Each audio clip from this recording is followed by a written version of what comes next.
4 o'clock, we knew it was coming, and here's how it looks. The weather, a live look from around Colorado, the high country to down in Denver. Snow up high at the Eisenhower-Johnson tunnels. Some rain in the metro area. Pretty much everywhere you look, those skies are gray, cloudy, and maybe dropping something on you. Yeah, like hail. Some Coloradans are seeing hail. Oh, we don't like hail here. This is from Margaret in Berthoud. She sent us this view from her house. The ground there covered in hail, not snow, hail. It's not very big, and there wasn't a lot of it. Go further north, Masonville, not far from Loveland, got some hail as well. Hannah shared this picture with us a couple of hours ago. You can see it covering the ground. If you have some weather pictures, please share them. Use the Near Me button on the 9 News app. Yeah, like pictures of a land spout that you could see from DIA. Right behind our banner there are a bunch of Southwest Airlines planes. It's right over the airport. Matt shared the pictures, the spout itself about 20 miles away, but if you can see it at the airport, it's exciting. Yeah. The National Weather Service also had issued a tornado warning in that area, the first such warning of the year. The warning has since dropped off, and since then, well, this is what they were dealing with in Keensburg. Hail there as well, a fair amount of it. And the looks of the video that Devin sent in about a half an hour ago. We talked about the airport. Flights to DIA are now being held because of those thunderstorms, and some outbound flights might see residual delays as well. Oh, Kathy, we have so much to talk about when the weather's concerned. Yeah. We've seen everything in the last hour.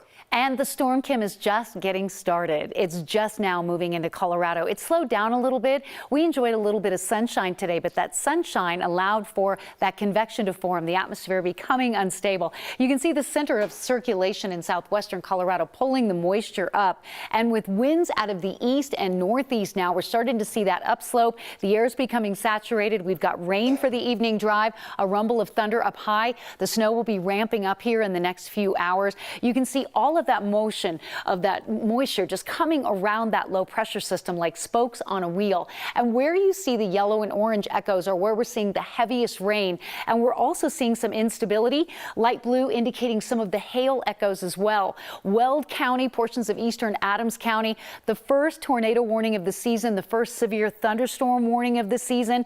This cell dropped a land spout confirmed by spotters on the ground near the Prospect Valley area. A lot of people worried about the wildlife sanctuary out there, and they're doing okay, but they're seeing some heavy rain as the cell is also dropping some pea to marble sized hail. This isn't the only area of hail in Keensburg. We've had some hail echoes coming off the foothills, as you saw in the Berthoud and Longmont areas. Our hail estimates are well over an inch, so no doubt National Weather Service putting out that severe thunderstorm warning for that Prospect Valley area. And look at this, guys, pictures coming in of some of the destruction from lightning around the area. This is 42nd and Wyandotte, and we are seeing definitely a lot of lightning in the area. Temperatures warmed into the low 60s today. We're in the 40s now. Deep upslope flow as those winds continue. And look at the wind right over DIA. No wonder they're having some issues out there getting planes in and out. Rain, this is the rain estimate over the next 48 hours. Unbelievable amount of water coming in with this storm. Some of it's going to come in the form of rain and some snow, and that snow could be heavy. The areas in red, a winter storm warning above 7,000 feet, 1 to 2 feet of snow coming. So what we're seeing with this, severe weather stuff, the rain coming in, that's just the leading edge of a storm that's going to have great travel impacts with that heavy foothill snow. As we get you to 6:30, bullseye for heavy rain over Boulder, Arvada, down toward Highlands Ranch and Aurora. The rain fills in. The snow line is this area in pink, and it kind of wobbles back and forth into Denver. It looks like it could be all rain for Denver, but the western and southern suburbs are going to see heavy wet snow. Brush the tree branches off. Keep an eye out for power lines. This is one of those storms, but it's a fast mover. It's headed out by lunchtime tomorrow, and temperatures are not all that cold. So coming up in Maine weather, we're tracking this big spring storm. We've got a winter storm warning out. We've got severe weather on the plains. How much rain and snow will you see? We'll talk all about it coming up. You are checking a lot of the weather boxes today. There you go. A little bit of everything. Yeah. All right, we're going to be checking out things in the southern and western part of the metro area in just a second. Thank you, Kathy. We'll see you in a few minutes. Colorado's severe weather season officially started today, that's for sure, which means it's got to be like Christmas for Corey Reppenhagen. It's a good time. He loves to watch the weather evolve on days like today, as he likes to do it firsthand as well. So there he is in the Palmer Divide. It's going to be a busy day there today, Corey.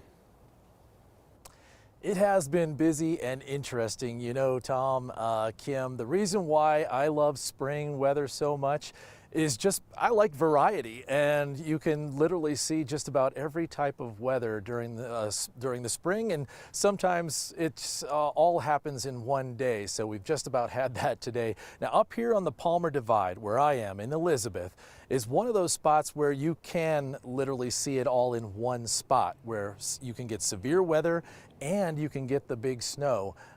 So that's kind of why I'm here, and today has been interesting so far. I've checked off a few of those boxes. You can take a look at some of the video that I shot out there. Oh yes, the sound of small hail hitting the 9 News Weather Titan. It's that time of year once again. So I saw some small hail, I saw some grapple, some first thunder and lightning, and so those clouds, you can kind of see that the transition has been made in our weather, and you can just see it in the sky, where in the winter you get those flat gray tones where it's just flat all across the area, and today we got those puffy definition in the sky today. So that's the key for spring. And guys, we usually talk about May 1st, as that's that kind of a target date where we say, okay, that's severe weather season.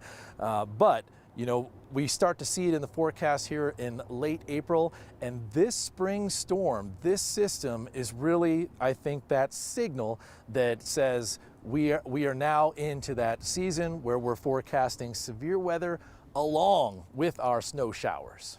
We're almost there. May 1st right around the corner. Seems like we're almost right on schedule.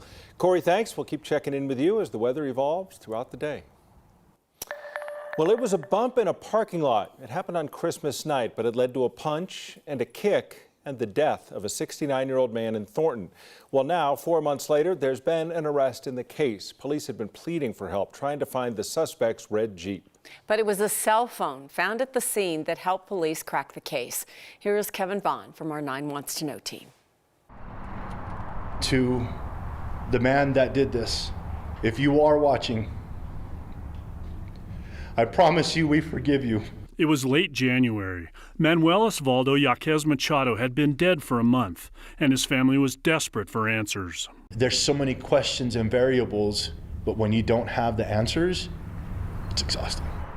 It was a little before 10 on Christmas night at Thirsty's Sports Pub off East 104th Avenue. Yaquez Machado backed into another vehicle. There were words between the drivers. Then a punch that sent Yaquez Machado to the ground, and a kick after he was down, according to court documents. A detective at the scene collected a cell phone thinking it was Yaquez Machado's. Court documents obtained by 9 Wants to Know show that a month passed before a detective realized the phone wasn't his and might belong to the suspect. That phone led to this man, Shane Kaufman, a California resident in Colorado, to snowboard. According to documents, he left the state a day or so after seeing a bulletin about Yaquez Machado's death. Los Angeles police arrested him March 22nd. After extradition proceedings, he was formally charged this week with felony second-degree assault. Kaufman is being held in the Adams County Jail on $75,000 bail. He's scheduled to be back in court on May 18th. We're talking about a death here. Why are these charges right now as an assault charge? The police department asked for a manslaughter filing, but the district attorney's office looked at the case, looked at the evidence, and decided an assault charge was what they could prove in court. They noted that it's the same level felony as manslaughter and could result in a prison term of 2 to 6 years. Well, we've been watching this. We'll continue to follow this case, as will you. Thank you, Kevin.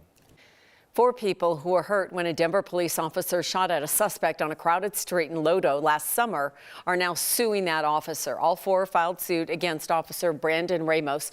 The suit alleges that Ramos recklessly fired into the crowd while aiming for a suspect who had pulled a gun, saying his decision to shoot was not legally justified. The 4 bystanders say they were seriously injured by shrapnel from the 2 bullets that Ramos fired, and that they've had to deal with emotional trauma as well. Kind of made me more anxious in public, my surroundings. Every time I see a cop now, I'm a lot more anxious and frightened because of the situation. And if I'm in public settings, I'm always trying to check my surroundings, the exits, to make sure that it's safe. And I'm not in a place mentally to feel safe again in public settings. In addition to the lawsuit, a grand jury indicted Ramos in January on 14 charges, including second and third degree assault.